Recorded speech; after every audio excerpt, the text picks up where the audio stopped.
ఫలితం దక్కుతుంది.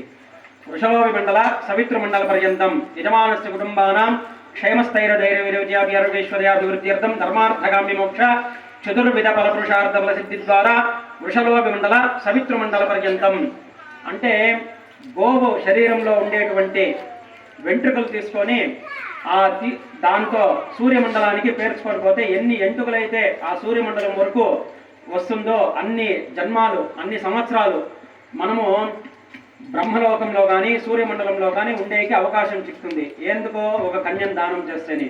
వృషలోభి మండల సవిత్ర మండల పర్యంతం కృతరాశీర్వర్షసహస్రావసానేన ఏకైక యువాపకర్షక్రమేణ లోమాపకర్షక్రమేణ సర్వారాశ్రపకర్షమిత్తకాలేం తేన సహ దశపూర్వేషాం దశాపరేషాం తద్వింశానాం సర్వేషాం పితॄణాం నరకలోకోత్తర ద్వారా విష్ణులోకే నివాసిత్యర్థం గంగా వాలుకాభి సప్త ఋషిమండల పర్యంతం.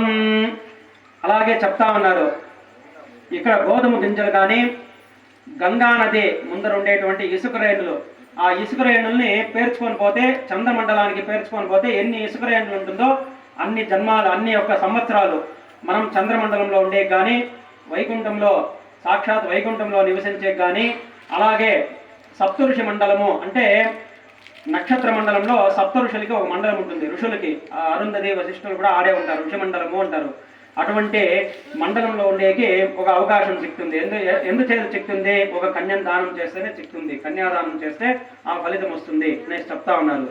అలాగే పూర్వేషాం పరేషాం దశాపరేషాం ఎవరైతే భక్తి శ్రద్ధలతో ఒక కన్యం దానం చేస్తారో దానం చేసినటువంటి దంపతులు మొదలు నుండి వారి నుండి పూర్వానికి ముందు పైండే 10 తరాలు వారి నుండి వెనకొచ్చే 10 తరాలు కూడా రౌరవాది నరకానికి పోకుండా పుణ్యలోకానికి పోతారు అనేసి భగవంతుడే మహాసంకల్పంలో చెప్పేస్తున్నారు. పూర్వేషాం పరేషాం దశాపరేషాం